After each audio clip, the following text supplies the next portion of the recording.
Are you watching the chat? Okay. So let us know if you have questions along the way. What we hope to do in the next hour or so is to provide an overview of SHERC and also the RCMI program, to tell you a little bit about our accomplishments through SHERC over the last 5 years. We're now in our renewal phase. We just ended our 6th year, starting our 7th, or started our 7th in May or June. We're going to have you hear from all the core leads and staff, so you'll hear a little bit about each of the cores. And we'll tell you more about the services and resources available for each of the cores, and then have plenty of time for questions and discussion. And for those of you who are in the room, please feel free to, at any point, get up, move around, help yourself to refreshments too. Lots of great refreshments that Amy got for us. So big thanks to both Kathy and Amy for helping to organize all this. We really appreciate it. Okay, so just to give you a little bit of background, SHERC is part of our Center for Health Equity Research here at NAU, and it's supported by the National Institute on Minority Health and Health Disparities, which is part of NIH. Our overall goal is to increase basic biomedical, clinical, social, and behavioral research here at NAU to be able to address health disparities and health equity among diverse populations of the Southwestern United States. And we do this in the following ways. First of all, we're developing and strengthening the research infrastructure that's here, and hopefully fostering the next generation of researchers from underrepresented populations. We are providing grants to institutions that award, well, the RCMI program as a whole provides grants to institutions that award doctoral degrees in the health professions and health-related sciences. And the way we were eligible to receive this award is that we have had a historical and current commitment to serving students from underrepresented populations. And as I think most of you know, we are now designated as a Hispanic serving institution. So there are currently 21 RCMIs, or research centers and minority institutions, throughout the United States. And there are several here in the Southwestern United States that we work especially closely with. We work with UC Riverside, San Diego State University, UTEP, which is in El Paso. We also have a really great working relationship with Florida International University, which of course is in Florida, but the 5 of us or so are fairly new to the RCMI network. We've really only been funded for the last 5 or 6 years. So it's been really exciting to be a part of this network. Again, there are 21 across the United States, and many of them have had funding for many years, like 20 to 30 years. So we're the newbies on the block. This is a little bit about how SHERC aligns with the NAU Elevating Excellence approach and mission. So NAU, this is our vision, aims to be the nation's preeminent engine of opportunity, vehicle of economic mobility, and driver of social impact. And you can see here that we try to address really all of these areas of excellence in terms of student success, impactful scholarship, community engagement, commitment to Indigenous peoples, academic excellence, and our mission-driven, diversifying faculty and staff, and sustainable stewardship. Okay, so moving a little bit into some of the evaluation and results from this last 6 years of SHERC. Wanted to just share with you some of the projects, and we realize that this is kind of small type, but you're welcome to get a copy of the slides later. We can send those out. But this just gives you an idea of the types of pilot projects we have been engaged with for the last 6 years. So from 2017 to 2022. And I'm not going to go through all of these, but you can kind of get a sense that, again, we support biomedical research, STEM-based work in labs, all the way to community and translational research in, with our community partners. So you get a sense of the range of research that we do. These were the pilot projects, the ones on the left there, and those, we had 20 pilot projects in the first round of the funding. And then we had 5 major research projects, and you can see those on the right. And Dr. Kathy Cropper was one of those PIs, so she may be able to tell you a little bit more about these full projects and kind of the amount of work that was involved, but also the potential for these both pilot projects and full projects that we had. So currently, we, in our new round of funding, we now have funded 3 pilot research projects so far. And Dirk will tell you more about that, but there are more to come. And these are our 3 new pilot project recipients. I think Jared's on the call, he mentioned that. And Eric and Tara also have received pilot funding in these areas. And then we have 3 major research projects that you can see here too. And again, these projects are like what would be considered a small R01. They're relatively large, but still within a moderate size in terms of budget. So, and they go for 5 years. So all 3 of these recipients will be conducting their research over the next 5 years. The pilots are for 2 years. And again, Dirk will tell you a little bit more about this. And then we're also really pleased that we had 2 investigators here at NAU that partnered with another one of the RCMIs that I mentioned earlier, one of the 22, to get funding for these projects. So these are like larger pilot projects that both Tara and Jason were able to obtain, again, with their partners at other institutions. So if you can see here, this is our completed portfolio so far of projects: 20 pilots, 5 research projects, 8 administrative supplements, 1 diversity supplement, and 1 health and engineering seed project. And I mentioned just now the supplements. So SHERC, as a center grant, it's called an IU54. It's one of the mechanisms through NIH. We are eligible for what are called these supplements, administrative supplements.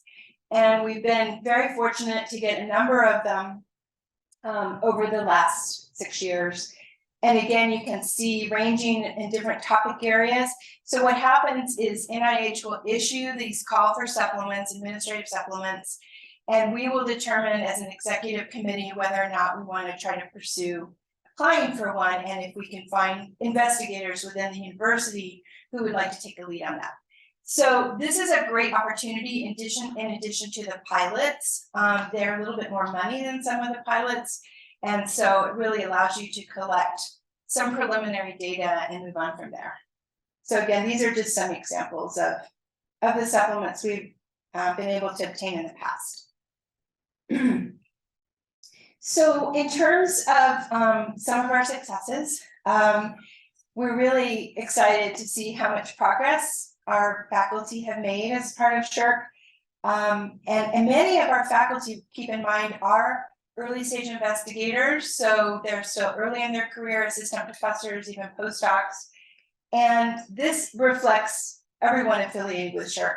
But you can see we've submitted 369 external grants and been awarded 146 grants worth $89 million.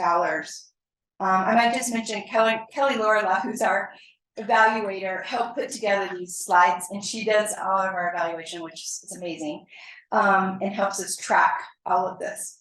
Of these, NIH awards represented 36% of the funded grants. And then early stage investigators were PIs on 37% of the grants, and underrepresented faculty were PIs on 38% of the NIH awards.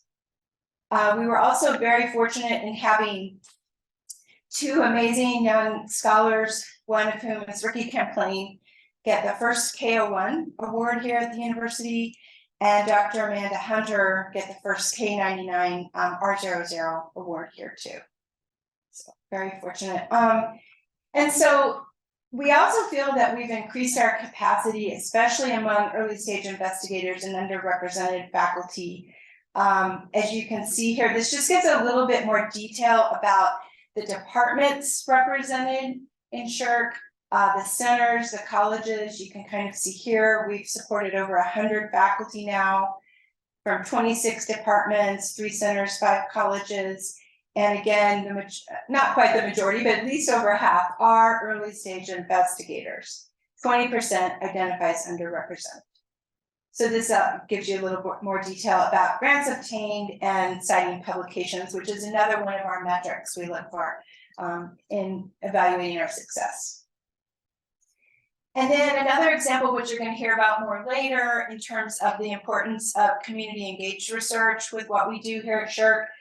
and our community campus partnerships program that I think Caroline and Mark will tell you a little bit more about.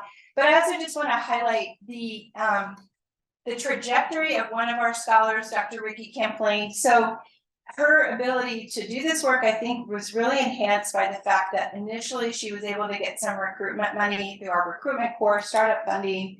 She then was able to obtain a pilot project through SHERC. As I mentioned earlier, the first person at NAU to obtain a K01. And then more recently, she's one of our main research project recipients and will be carrying out that research for 5 years. Unfortunately for her, unfortunately for us, she actually got a job at Indiana University as an assistant professor, but we're very happy for her, and she will be continuing to do her SHERC research project from a distance, and she has a whole team here working on that. I'm going to wait and let Mark and Caroline tell you more about the Community Campus Partnerships program, but I did also want to recognize Dr. Heather Williamson, who was one of our leads on that core, and she's also moved on. She's a program officer now at the Port. So we've also supported a lot of students through SHERC, 116 students engaged by SHERC in some way, 20 graduate students, 106 trainees, and they've been supported by various mechanisms here. This is our team, and of course we were really excited to be renewed in 2022, so we'll have funding for now 4 more years, but it's been an incredible team, and couldn't do it without everyone's effort and dedication to this project. And this just shows you the kind of our conceptual framework as we move forward. We're really trying to, you see the middle, advancing health equity. You see the 5 cores surrounding that, and then some of the strategies we're taking in terms of institutional capacity building, leadership development, investigator capacity building, and dissemination systems change, and then multi-sectoral engagement. With the hope that we're using approaches like team science, translational research, really emphasizing diversity, equity, inclusion, and justice, and sustainability. One more slide or two, and then I'm going to turn it over to some of the other core leads. But this just gives you an idea of the summary of what we hope to achieve in each core. So the admin core is really designed to help coordinate all the different cores and create hopefully an effective and sustainable center to support investigators to really address health disparities. The research capacity core is providing methodological, statistical, and informatics support for SHERC investigators, as well as other things, which you'll hear about in a minute, to really also try to maximize productivity and quality. And then our investigator development core is fostering career research enhancement with a special emphasis on working with underrepresented faculty and early stage investigators. Our community engagement core is engaging community-based organizations, leaders, policy experts, and researchers in terms of accountability, relationship building, action, and reflection to really bring in and incorporate communities' vision and direction in all of these projects. And then our recruitment core is designed this year to try to recruit 2 new faculty with established health equity research programs to come to NAU. I mentioned the 3 main research projects that we have, and again, I won't go into a lot of detail, but you can see here a brief description of each one. Really different topic areas, but again, focused on health equity, health disparities in some manner. And it's really nice because in this group of investigators, we have very diverse training too. So Ricky is more of an epidemiologist, that's her training, and Emily is a biologist. She also works in PMI, which is the Pathogen Microbiome Institute. And then Joe is in our School of Informatics, and his main area of work is in modeling diseases. So very exciting. And now just a little bit more about the admin core. So very fortunate to have a number of people involved in this core, and some of whom are here today. Heidi Wayment is in psychological sciences, but she's going to be leading our core leadership development program, which is designed to, we've got a couple of faculty each year that will go through this program. learn about the cores and what's involved with implementing the activities of each core. And then within the second year, actually work with one core in particular, with the hope that within the next 4 years, they will be leaders or co-leads of these cores as we write our renewal. Susie is our program manager, who is absolutely amazing. And of course, I mentioned Kelly too, our lead evaluator. Taylor Lane, who I think may be on the Zoom, helps with program integration. She's our research scientist. Michael Patello is also involved in evaluation and our DEIJ coordinator.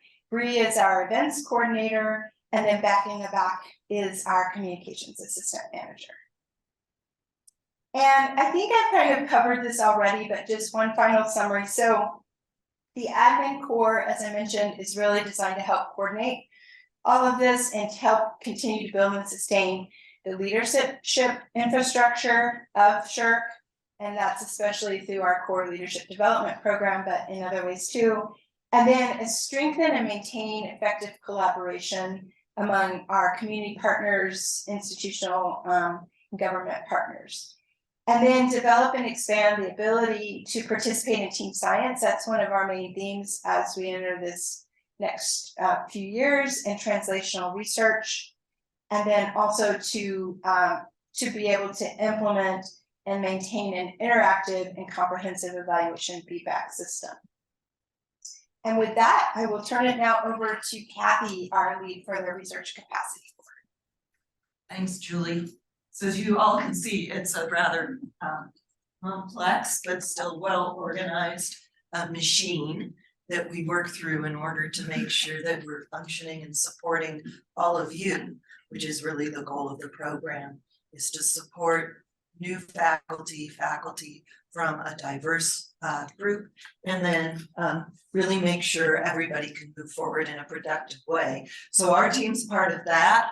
I'm Kathy Proper. I'm a professor of biological sciences. I'm the lead for the research capacity core. I hold a few other hats, including running several training programs for students. So quick ad, if you have a good student wanting to come into a master's program in some kind of environmental capacity, come see me.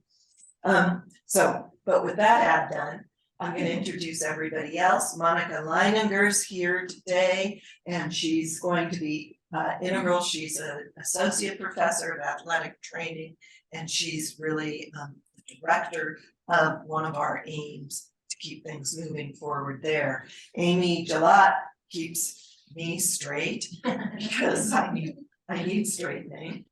She's our research coordinator. Marcel Coder, who's not here today, but she's the assistant director of SHERC, and she's really been very important in our aim of really building our computing capacity. She works a lot also with Monica in our second aim, making sure that the technical assistant group that I'm going to talk about stays organized and functional. Christine Kirby's research coordinator. Again, she works a lot with Monica in helping keeping all of our IT straight and working within the technical assistant group. And then Taylor is really important. Hi, Taylor, in really making sure that we coordinate across all the cores in a way that keeps us all productive and knowing what the right and left hands are doing.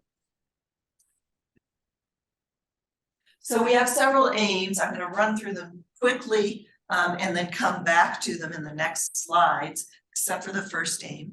First aim is just renovating our computational core facility. We have a server called Atoms. That server keeps all of your data secure. And I'll talk just a little bit in a minute about how you can get access to that. We have the Technical Assistant Group Service Center, the TAG SC. This was developed creatively by Monica as a way for faculty to get access to one-on-one help with their research. And I'll go into more details on that. Aim 3 is to expand the methodological dissemination program. We've had workshops, both internal and external. We now have presentations recorded. I'll go more into that in a minute, and it's really to help you get more engaged in research. And then we have the capacity enhancement program, and this can help support if you have equipment that goes down. Every about 3 times a year, we put out an announcement. We have some money to help you with that. We have a way for you to put in a request for that online.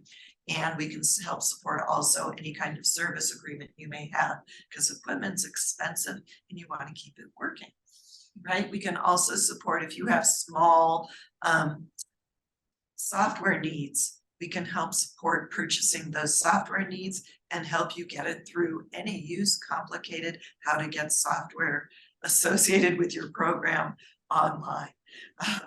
For me. All right. The technical assistance group service center is really Monica's area. So we have faculty and staff that she has coordinated to assist you guys to get your health associated research really strong and able to move forward. And so the services here include qualitative and quantitative research method analysis. If you want to use REDCap in order to kind of coordinate your data gathering, they can help set that up for you. If you're interested in working with machine learning, we've got people that can help you with that.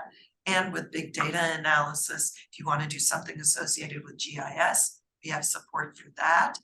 And this really is a way you can get a brief consultation, ideally before you even put in a grant, or when you're designing your study, you put in for a consultation. Monica will work with you to find the right person to help you. You get 1 to 2 hour consultation, and then you can receive up to 10 hours of assistance for your research project. So this is a very, very helpful way for you to be one, proactive, and if necessary, reactive to getting your data put together in a way, or your grants put together in a way that are really going to help you. And we coordinate with Dirk and the PPPs to make sure that everybody can put together their best foot forward in getting their programs together and able to be funded or published. Monica, do you have anything to add? Of course. I often forget something, and then Monica comes in and helps me bring up your net. So you will. I eat, sleep, and breathe this. I'm a little passionate about it, so of course I have something to say. So our Technical Assistance Group Service Center offers a wide variety of expertise. And so we have individuals that have survey research expertise, so help you develop your tools. We have individuals that do big data, machine learning. It might be something where you say, I want to do this project, I kind of like this area, but I don't know how to execute it. And so we have experts that can help you with that. And Amy, can I ask that you drop in the chat the TAG website, and so you can submit a request, and then I evaluate that request. And as Kathy said, if it's health equity related, we can provide free support of about 12 hours to you and help get you on your way to the next successful submission of a manuscript or a grant. So thank you so much. There you go. All right, so and then Amy, I'll also ask you to please put in the chat the link to all of our workshops that we have. We have this advanced methodological capacity building program. So it used to be about 6 times a semester, and in the summer we'd have workshops. We're narrowing that down a bit because I think everybody's inundated with workshop and webinars, but at the same time, when some come through, we're going to push those out to you, whether they're internal to NAU or external or coming from another RCMI. If you see emails coming from Amy, pay attention to them, because they're letting you know of all of these opportunities, both internally and externally. So a lot of them now are pre-recorded, and we have them up on our website. These are our current upcoming webinars that we are doing right now, but also actually a lot of these now have passed, but these are the most recent ones. And then we have a few coming up in the next semester. We also have these recorded ones Amy's putting in the chat box, and you can also just go to our website and see what we have available. I believe we have maybe up to 40 workshops now recorded on a lot of these topics. So these internal workshop analysis examples include social network analysis. If you're interested in doing community-based participatory research, we have kind of the basics of how do you do that. We have factor analysis, power analysis. How can you use R? How can you begin to use the statistical program R? If you haven't heard of R, and I'm just throwing the word R out there. It's the latest and greatest in freeware for how to analyze and graph your data. It's a very useful tool. It does involve a lot of coding, a little bit of it, but I'm old. So I use some of the other available programs. We have how you can use SPSS and SAS, Atlas and Invivo. I have one up there on how to use JUMP, which is my personal favorite statistical program. So you can go through those and get really basic training on how to do some of these analyses. So we also have some financial support for external workshops. If you find a workshop somewhere else that you think might be useful to you, whether it's online and it has a small fee, or if it's in person and it's larger, you can apply to us for some funding to help support that workshop. And then what we ask of you, if you're going to one that's going to cost quite a bit and it's external, that you come back and present something to us that we can record and use in our workshop series as well. And then last, we have a lot of publicly available software training where you can go in, or software training, and we also have some other support that I'll talk about in a minute too.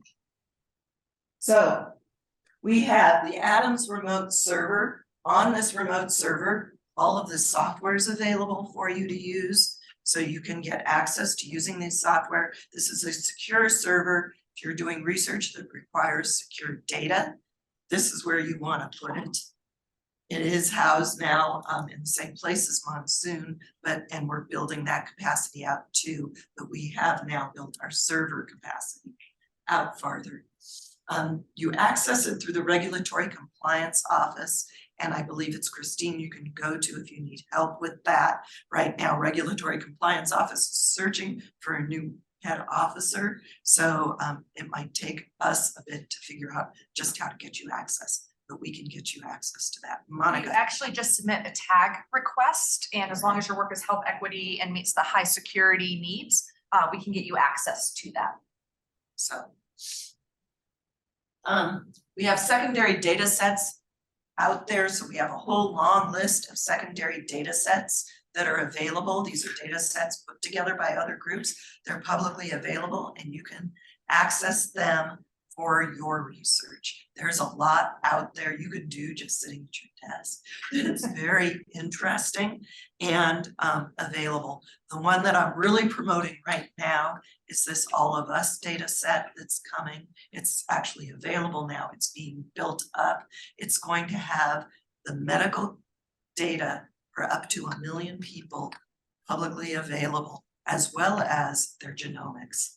So it's going to be a game changer in how we do research, and it's going to, they're really actively recruiting it to look like our public. So it's not going to be all publicly available data of white men. It's going to be everybody. And so that's why it's called All of Us. And so that's a really amazing program that's coming. And we have people that we have trained up to help you through TAG access and understand how to use that database. I do want to say R and Python are going to be the ways you're going to need to be able to use this database, but we have people that can help you with that. All right, and then laboratory equipment support. I've talked about this a bit. We have financial support for repair and service contracts. We do ask that you try to have some other resources to help with that. We can't go above 5K to help support it, but we would like, you know, if you can come up with 50% of it yourself, it's not necessarily, but it does help us maintain support for more people over the course of the year. And if you ask me for this, I'll ask you probably to go back, ask your chair, ask your dean to they have a little money set aside. You'd be surprised. So for all of you new people here, sometimes you think, oh my gosh, I can't come up with money. Start asking around, and usually people will throw a few dollars at you. So just, yes, don't tell them I told you. I shouldn't have had that part recorded. With that, I'll pass it on to Dirk. Sure. All right, I'm Dirk here. I'm the lead of the Investigator Development Core, and I'm in Health Sciences. Nikki Teufelschon is my co-lead, and she has a wealth of experience and provides tremendous perspective. And she's also part of the Community Engagement Core, which has really led to a really nice integration across our course. Christine Smith, I couldn't speak highly enough of her. She keeps us organized and keeps us all our crazy initiatives and ideas running smoothly. So huge kudos and thank you. Taylor Lane and Heidi Wayman have also played roles in our core and may again in the future. Okay. And what does the Investigator Development Core IDC do? We manage our pilot research project program. And as Julie mentioned, we in the first 5 years, SHERC funded 20 pilots. We are going to fund 13 over the next 5 years. A smaller number, but a higher amount. And so we used to fund 2 years, $60,000 total projects. Now we fund 2 years, $50,000 each year, so $100,000 total in direct cost. We have a process of a letter of intent submission process. Then we invite people for a full proposal, and then we make funding recommendations based on that. The second thing we do is those who are funded through our pilot program, we also provide an individualized mentorship program for them. More about that in just a second. So first, our pilot program, like I said, it provides seed funding for postdocs and early stage investigators. Early stage investigators defined as those who have graduated or completed their terminal degree within the last 10 years. However, people are eligible based on a rank of assistant professor. And it doesn't have to be a tenure track. People can be assistant research professor. They can be on the career track, on the teaching track. They can be lecturers. We have confirmed this with both our administration and the NIH. And they agreed with us that some very talented researchers should not be limited based on the current position that they're in. So we have tried to broaden our eligibility criteria and have gotten a great pool of applicants last year and look forward to the pool this year. Like I said, $50,000 a year for up to 2 years. Our call for proposals actually just went out. We had our information session last week, 2 weeks ago. I like transparency in this process. Last year, we received 17 letters of intent. We invited 10 for a full proposal. We received 9 full proposals and we recommended 5 for funding. We have actually just found carryover funding to recommend a 6th as well. So we're in year 2 of 5, and we've recommended 6 proposals for funding. So we have 7 more that we can fund over the next 2.5, 3 years. Our letter of intent is due November 6th. After we've invited people for a full proposal, we ask them to participate in a grant writing workshop in early January. And then the full proposals themselves are due February 12th or 13th. Right around there. We help you along in that process. When in doubt for exact due dates, ask Christine. Because she will know better than I. But sometimes there are additional opportunities for funding as well. In addition to our community grants through the CEC, there are also opportunities for administrative supplements. The team has been amazing in securing those 9 supplements for more than $3 million. So keep your eye out for those, stay in contact with us. There are sometimes national calls, as Julie highlighted. SHERC is part of an RCMI network of more than 20 institutions. And last year, there was a national call for clinically focused pilot projects, very similar to ours. I'm very proud to say that NAU had the largest number of submissions to that national call of any institution. And we have 2 of the very likely funded projects, knock on wood, in that pool of applicants. So we disseminate those kind of opportunities and help people make connections with investigators at other RCMI partner institutions to help you apply for those as well if you're interested. So keep your eye out for those kind of announcements. They are competitive, but the funding rates are oftentimes better than NIH funding rates. And so these are smart grants to go after. The second part of what IDC does is really focus on an individualized mentorship program. We try to combine some of the things that SHERC already does with some new activities. Christine and I and Nikki, we meet one-on-one with each funded investigator every other month or so. We work with an external consultant to help build a mentorship team to provide guidance on career development, collaborations. We just recruited a number of external mentors for our currently funded investigators. And these people are amazing. They're big institutions. They are very committed mentors. So I'm really excited about this part of our program. We asked people to fill out a very brief career development plan. I insisted this should be brief because I've made a 12-page plan before, and I think I followed about the first 2 pages. So I said, why don't we just do the first 2 pages? And so it's pretty brief, but it's very good, I think, to identify some short-term goals. What do we want to achieve in the next year? What do you want to achieve by the end of this pilot project that can help support your career and get you where you want to be? People will receive training in team science, translational research, and mentorship. Really, I want to, we have 2 consultants. One is really focused on career development, and one is really specifically focused on team science. Our career development consultant works with people on a regular basis throughout the year. Our team science consultant is actually coming to campus the second week of January, likely, and we'll work with teams to identify what is the strength in your team. Are there any complementary levels of expertise that are missing? And she can also help our teams be competitive with a focus on a specific funding announcement, for example. And of course, we have other resources, career enhancement activities, professional development, workshops that are being offered through TAG and other areas of SHERC. How do we track success?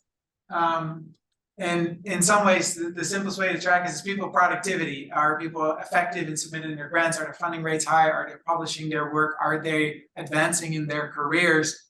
But we also have some surveys that we ask people to fill out about mentorship quality and things like that. We organize a couple of workshops specifically related to manuscript writing and NIH proposal development. As I said, that second one will be in the first week of January, very likely. It was well attended last year, and we have a great consultant who's putting that on. We also have some manuscript writing and editing support. From a personal viewpoint, these type of services are extremely valuable as you develop your grant writing expertise. Another element is that we can send grants out for external review. I think my first NIH grant that I got was actually part of the NACP U54, and I think it was reviewed like 15 times. And I was so tired of it. But at the end of that, the feedback we got from NIH, there was not one comment that we hadn't anticipated or addressed in some way, and so it was well scored. And I feel like that experience really helped me develop my grant writing skills. So external review, other people looking at your work, editing, workshops, they really do work very effectively. So those are some of the things that we emphasize and put on. We also have some support for mentor-collaborator travel. Again, important to build your team of expertise in your mentorship team, especially if you're applying for things like a K award or a supplement. There's always a mentorship or career development plan as part of that. And so it's important to have strong mentors and collaborators on your team. And with that, I'll turn it over to the CEC. Mark. I'll hand off.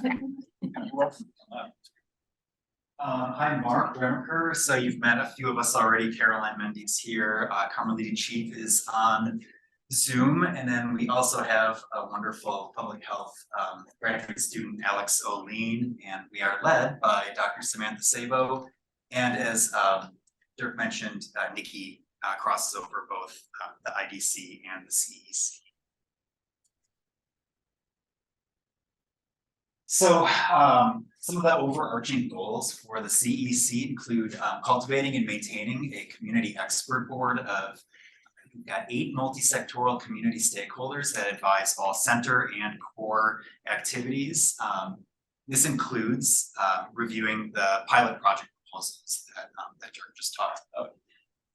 We also are establishing a network to facilitate community-based dissemination and planning for systems level change, and developing university and community research partnerships to make sure that the research that we do here is relevant to the communities that we serve.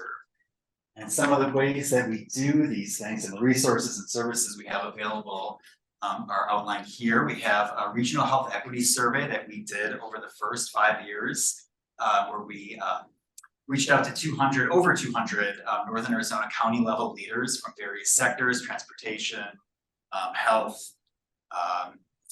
criminal justice, education, to share with us their knowledge and attitudes and actions towards health equity, what kind of capacity they have to impact health equity, and what kind of barriers they face. And spoiler, there, two of the main things that they need with is accessing relevant data, and then they don't have the expertise to analyze that data, which is something that this university can help to do. We're building off that this year by developing a survey for community members to complete. So this was with leaders, these are with department heads, but we want to speak to community and understand what their health priorities are so that we can inform our research here to work on issues that mattered most to them. We also have a community partnership video series. This is for community university partnerships. It's like a conversational style. They walk through some of how their research was developed and how their partnership was developed rather, and their journey towards conducting the research that they did. So if you're new to community engaged research, you could access these video series and get an idea for how some of these partnerships develop and some of the barriers and challenges that they face. We also have a community engagement studio. This is brand new. This is a model that was borrowed from Harry Vanderbilt. And what it does is provides a forum for researchers to get feedback from their community of interest on different elements of their research. So if you're in the beginning stages and you want to see if your hypotheses align with what the community thinks, they give you feedback on that.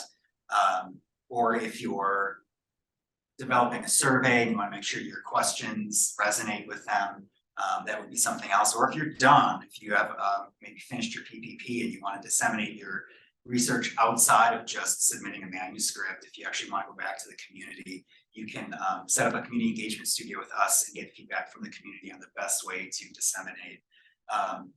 The way that this will look is you would submit to us your ideas.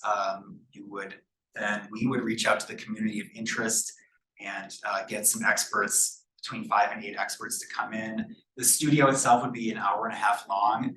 The researcher would stand up and present their research in 15 minutes, and then have a couple formal questions that they'd like to ask. We'll take over and we'll facilitate the discussion between the researcher and the community experts, and then we'll write up a report, give it back to the researcher, and they can include it in their work in whatever way they'd like. And then these last two I'm going to hand over to Caroline Mendy to tell you. Everyone, I'm Caroline. I'm still pretty new to my role, so I want to make sure I get everything right. So the Campus Community Partnership Support Program helps researchers build relationships with practitioners, community leaders. So participants receive $5,000 for activities that help support the partnership, and it's a 1-year program. And so you can use your funding to help support. Some people have done community forums, other people have developed an advisory board, conference attendance, things that help support that partnership. The program participants attend 3 workshops throughout the 1-year program spaced out to help you develop your skills in community-based participatory research. So this kind of has some pieces in common with the community engagement studio there. And then everything should have a connection to health equity. And then the Fairness First campaign It was established to support inclusive and meaningful conversations with the broader community about health equity, fairness, and justice. And we have 4 initiatives, although one of them is not currently in progress. So we have the Fairness First X Talks, which are similar to TEDx Talks, where it gives a SHERC researchers an opportunity to share their research outside of the university setting. We have the Health Justice Futures events, which engage with the arts to explore health justice and equity in Arizona. And then the Fairness First blog, which is on our website. This highlights health equity researchers here at NAU, and we also have features on our community expert board, which Mark talked about. And then lastly, this is a program that we're currently not creating pieces for, but we have podcast sessions on our website.